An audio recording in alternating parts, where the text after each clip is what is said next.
Boosted Tour er kommet til Varde. Vi er ved Keratech, en af Danmarks største fældsspecialister. Og der er biler overalt. De har store hjul, de er sænket. Det er super fedt. Nu får du en rundtur.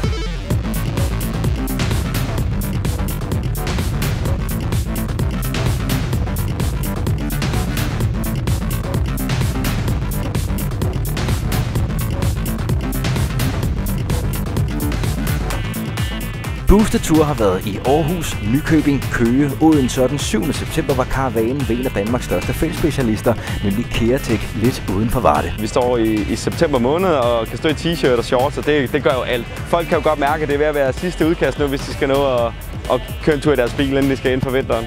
Der er ikke mange standardbiler foran den efterhånden velkendte feltbutik. Jeg er ikke specielt mærkenørd. Jeg elsker bare alle biler, hvor der er gjort noget ved. Det er det der med, at der er en historie, hvorfor fælgerne er skiftet, hvorfor den blev sænket, den detalje med lygterne. De her ting, det er det, der gør, at vi har noget at tale om og mødes om. At hvis der er holdt Citroën Berlingo over alt her, så tror jeg ikke, at vi fik skravet så mange biler sammen. Martin, der er chefredaktør ved Boosted Magazine, ved også godt, hvad han selv synes er fedt. For ikke at blive for specifik, så vil jeg sige, at jeg tænder helt vildt på, når der bliver lavet motor.